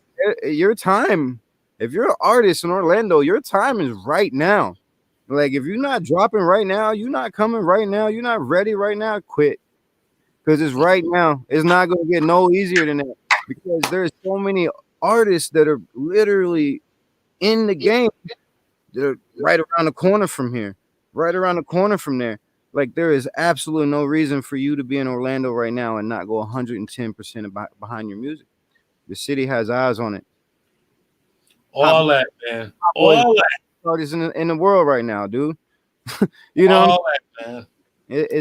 And I love what you just said, man, because it highlights this idea that Orlando ain't whack. No. We the shit. Man, Orlando is the new Atlanta. I got a homeboy right now, one of the rawest singers I ever met in my life, moved to Atlanta for a bigger music opportunity.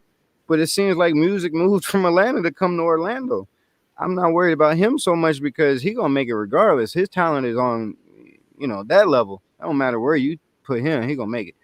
But I tell people all the time, Orlando is the new Atlanta.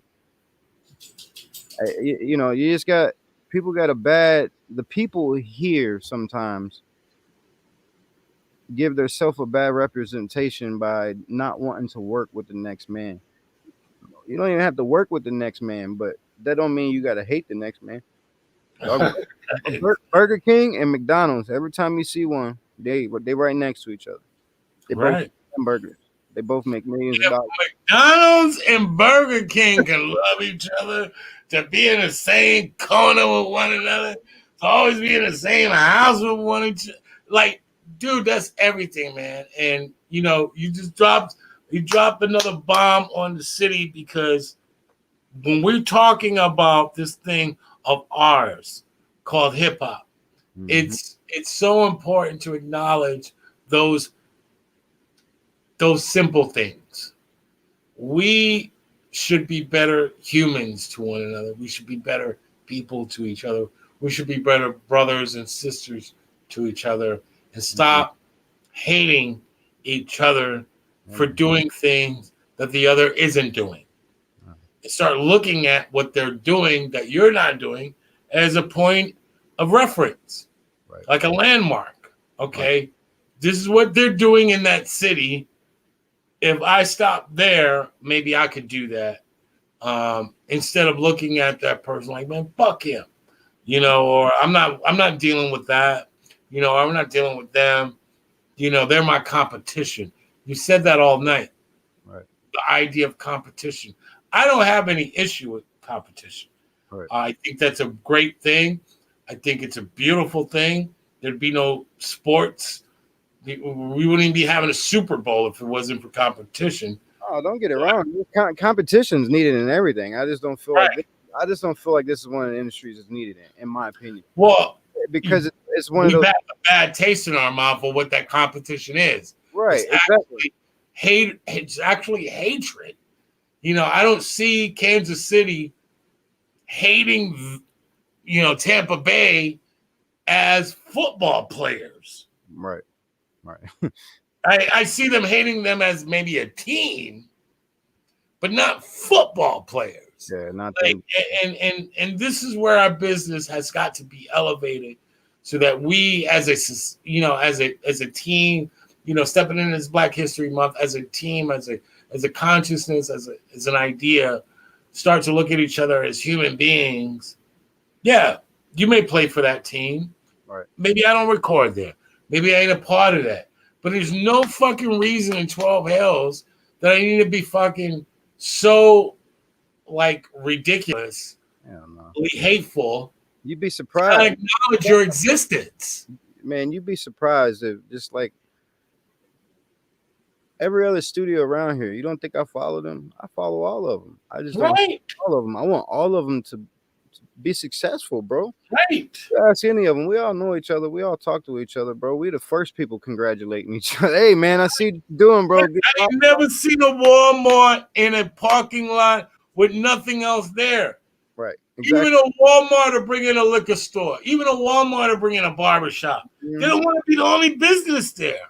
Right. I mean, hip hop tends at times to be the only one to make this a business model, in which is a business model that's unsustainable. Right. This dude might be hot, but you don't burn down all the other businesses simply to put this business out. Right. Exactly, man. You just got to know your position, where you stand, and what do you do it for? Like, what's your drive? What's your motivation? My goal is to retire within the next 4 years. And what I mean by retire, I don't want to work, period. You know what I'm saying? I want to go fishing when I want to go fishing. I want to actually raise my kids. I want to enjoy time with my wife.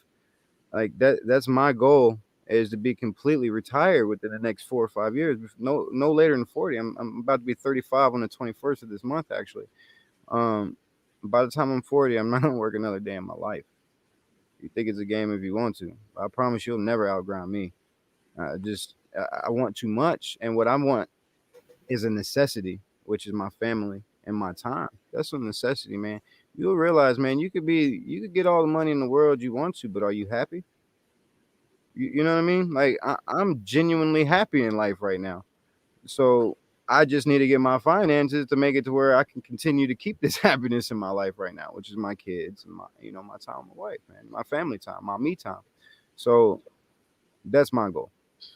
And you just dropped the Quran, the Bible, all within like 5 minutes, because once again, that should be the business model. How do I we're all a working idea of how do we become freer of Right. the things that we want? How can we share our gift, give our gift away, and be free to do the things that we want to do?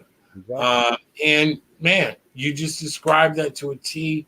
I think that's inspired to anybody that's listening right now, that's tuning in, because once again, we have this idea of what hip hop is. Right.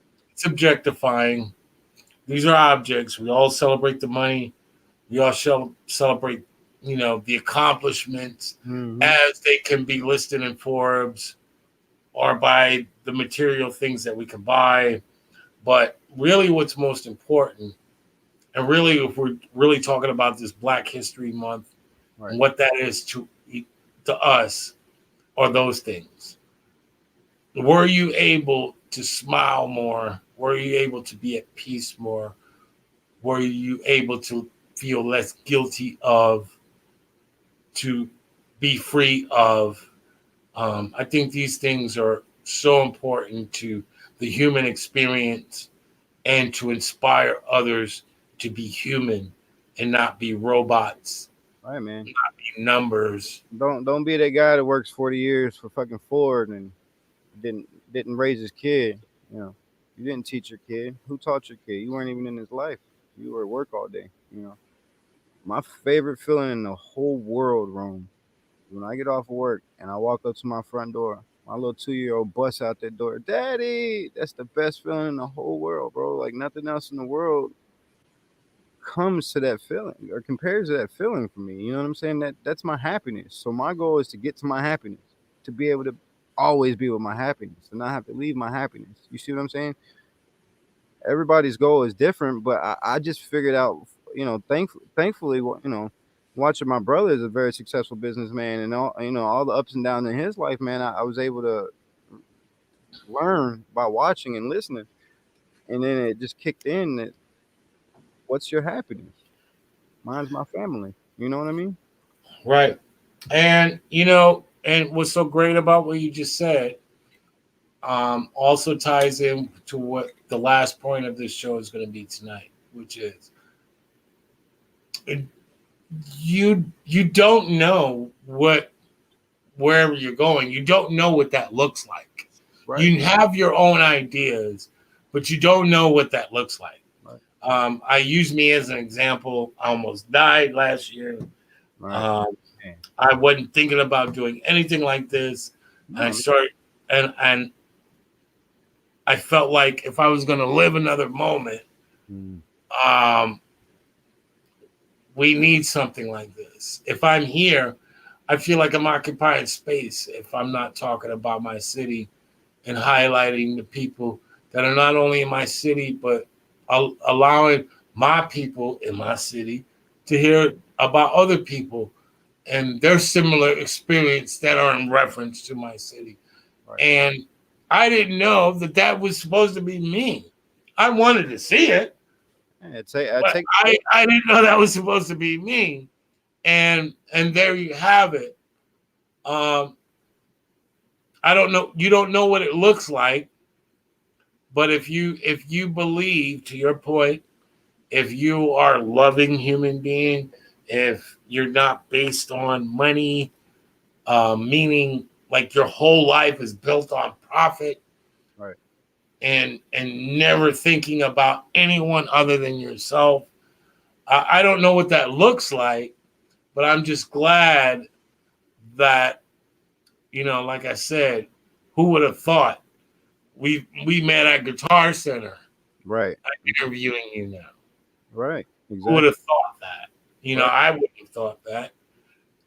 I couldn't see that far. But this is where life takes you, and you should be grateful and thankful that you made it out of a 2020 in which Mm-hmm. Healthy. damn near you were a target You in know. this life. Exactly. I mean, and it sucks, man. To talk a little bit like how your health inspired you. It was kind of the same thing that happened to me, man. Like I don't know if you're too familiar, but I broke my back about 6 years ago, bro. Apparently, I have been working for like 10 years with a broken back, and I just never knew about it until it completely severed one day at work. And they was like, dude, you can't never work again. You ain't gonna be able to walk right. You ain't. I'm like, you shitting me. Dude, 3 days after I was out of the hospital, we up here building a studio. I'm building booths and shit with holes in my back. It took Wow. that. It took that to wake me up to realize that as hard as I ever worked for that company I was working for, they replaced me as soon as I got hurt. Right. You see what I'm saying? Right. So everything that I did to establish a name for myself, to establish the amount of money that I was making there was for nothing, dude. Fuck, man. Listen, that's all it took for me to realize that I need to be in control of my own life. You ain't gonna control my life. Nobody. Right. You need to be living for what God brought you to the dance for. Right. Like, I mean, prayers and love to all the people that are still trying to find their way to that place, because it's difficult. All this information out here right now can be confusing. There's people out here that, man, the motto is don't trust nobody. Fuck that. Nobody give a fuck about you. And those things can be true, but like walking and chewing gum, there's also things that are true while that is true. And being able to recognize that those things don't necessarily determine your life's destiny, and sometimes you just got to take the chance Right. on you. Take what everybody else wants you to do. Take that into consideration, but try to do the things that you came here to do. That the world told you is silly. That you can't make no money off of that. You better stop that. You better go get a real job. They can't make no money off of that. Listen, I grew up by I had a lot of powerful people in my life. Like my father was a very, very, very intelligent person, man. Like shout out to Pops, I remember my dad, I fucking hated school, man. I was horrible in school. I quit school 3 or 4 times. You know what I'm saying? Right. Dad told me at an early age, whatever you're gonna do, then go to work, own a business. He taught me how to start my first company at 17 years old, running a landscape company at 17 years old. My pop went and bought me a lawnmower and some weed eaters and leaf blowers and shit. And go make your own money, and that's what I did.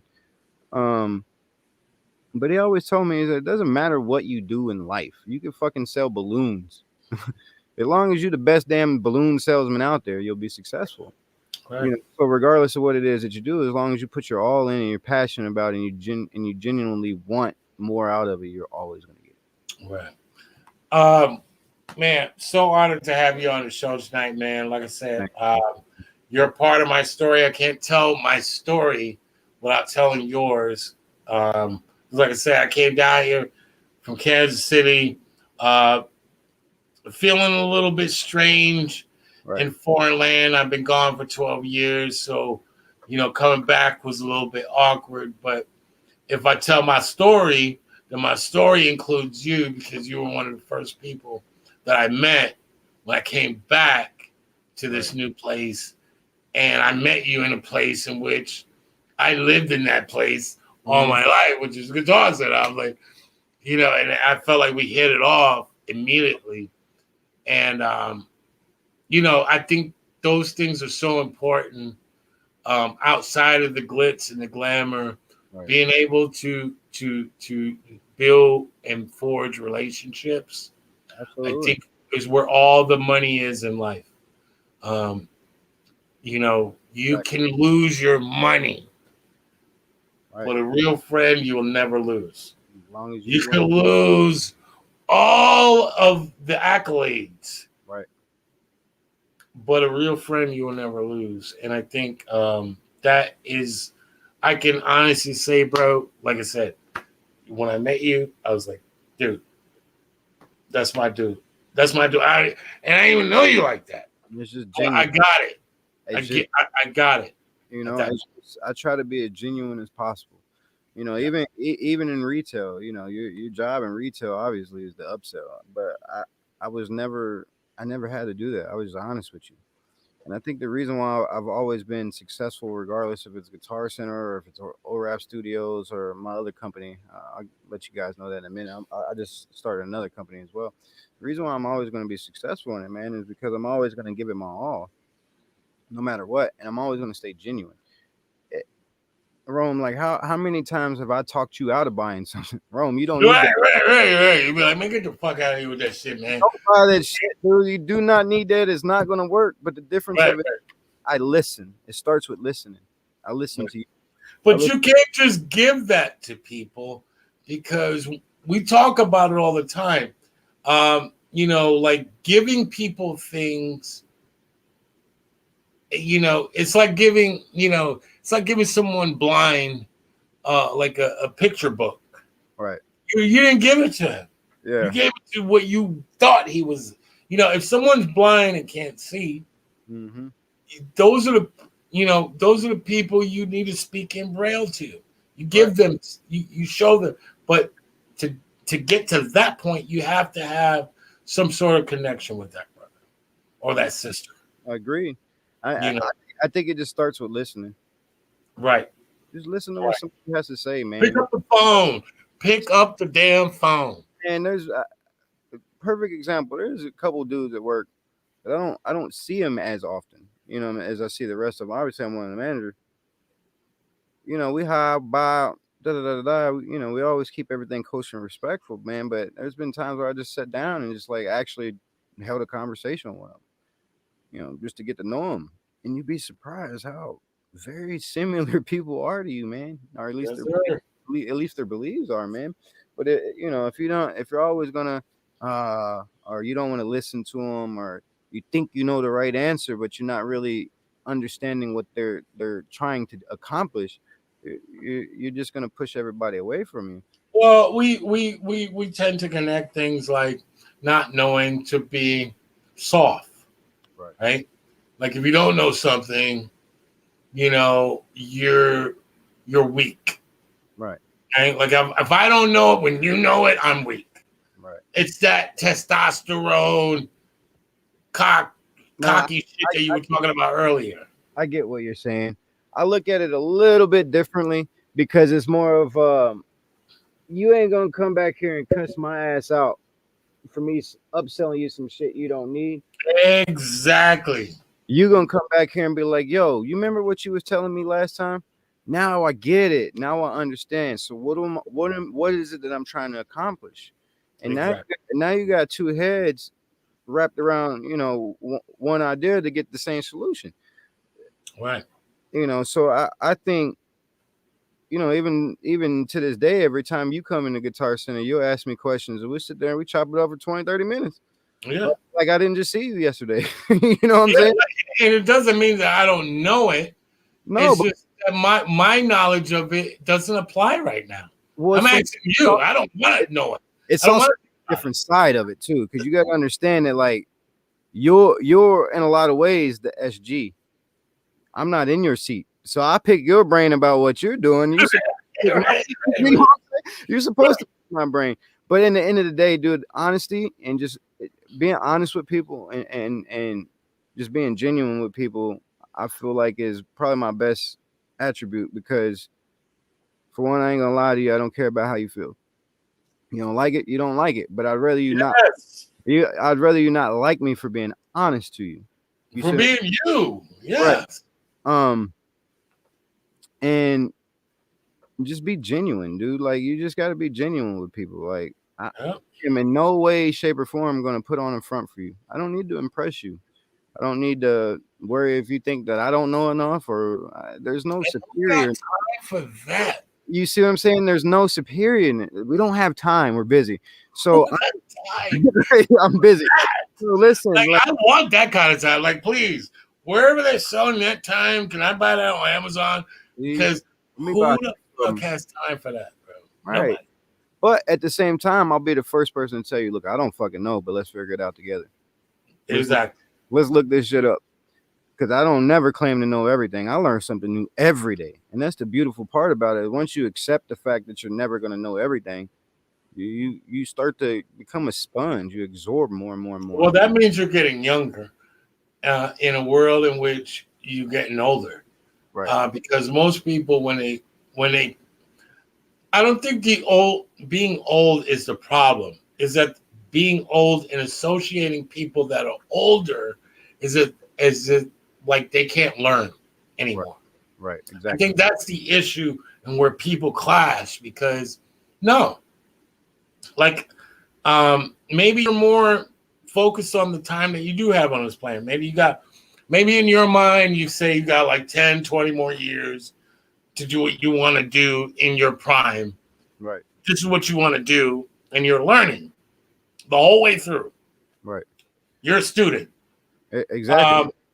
But when they describe us as being older, they say, they say it in a way as if, Like man, you guys are bitter. it's You over. guys don't want to learn.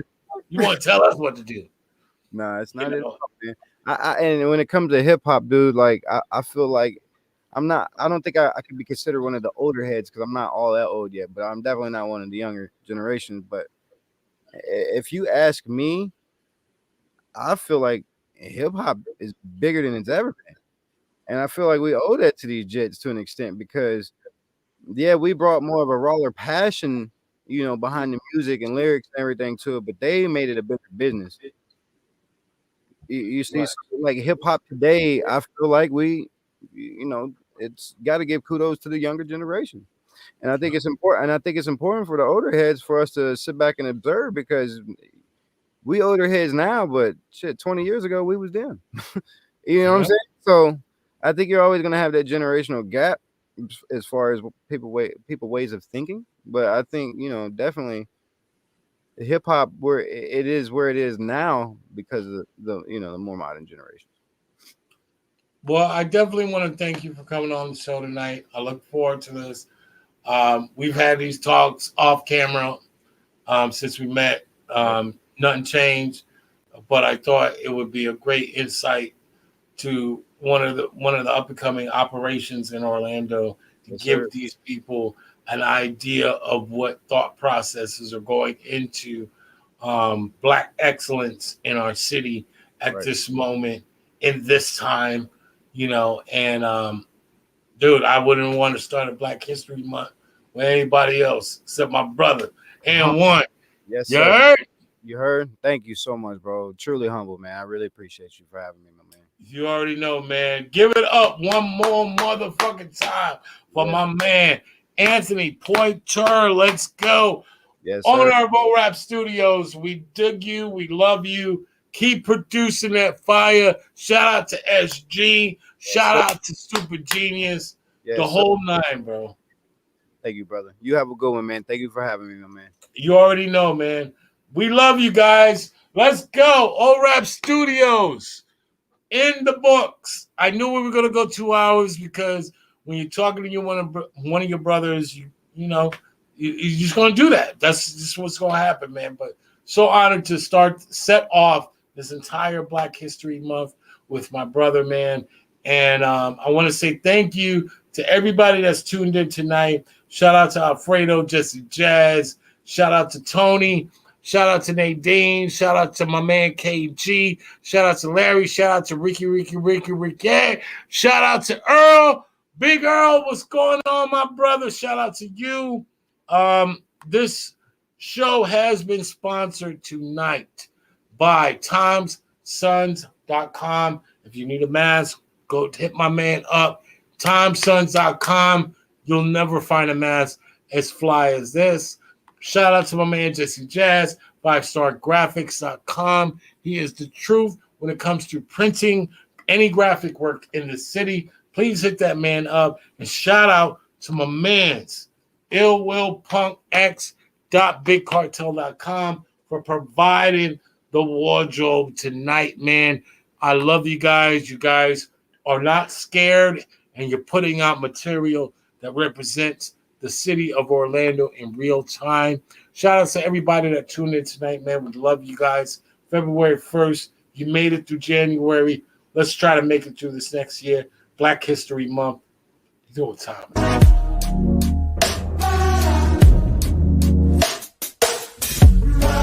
Sleeping with live on stage. The sound of Orlando. So, is they ready?